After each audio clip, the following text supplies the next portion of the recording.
as we move forward with all the future of global warming and all the things that are talking about environmental impact. There's so much of it that's going to be driven by genetics. One of the projects I'm working on is to look for associations between bits of DNA that we have and various things like, will we get a disease? Will we not get a disease? Will a drug work well for us? Will a drug not work well for us? Big science, big data have always been very interesting. It's only been within the last probably 5 years that it's really become a passion.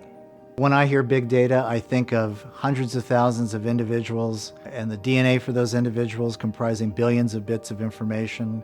Here at Microsoft Research, we're not only developing these algorithms to analyze this massive amount of data, but we also have the infrastructure to do the computations that would ordinarily take years in just a few hours.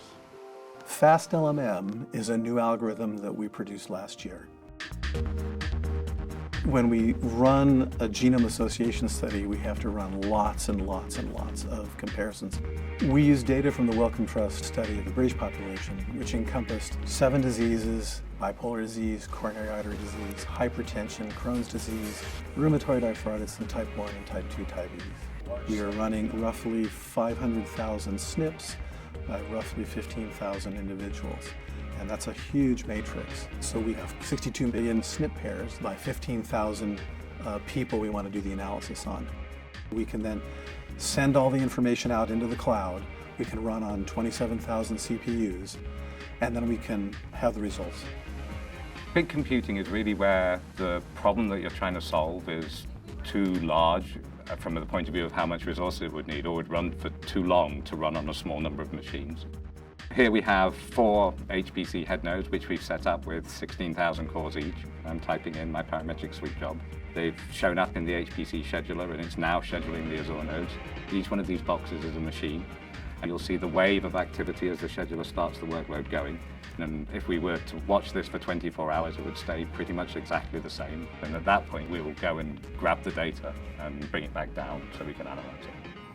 This project needed us to do about 125 compute years of work, and we wanted to get that work done in about 3 days. And to just dividing that out, you need a lot of resources to do that.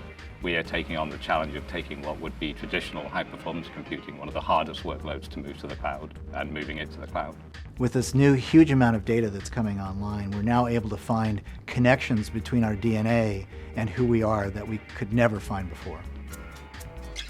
When I think about what I do and how it affects my kids in the future, it's astounding, because I think computation and biology are moving forward together.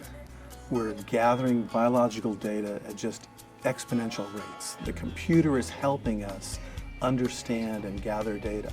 So this is stuff that without both the improvements in the algorithms that the Microsoft research guys have come up with and the ability for us to provide the tens to hundreds of thousands of cores, have been infeasible. It's very compute intensive, very memory intensive, very CPU intensive, and it's making a real difference in the world. We're gaining lots more insight into what's going on in biology. Just about every day you turn on the radio and you hear about some new discovery about a gene that's associated with a form of cancer, or a gene that's associated with some favorable reaction to a drug. This is what's coming from the genomics revolution.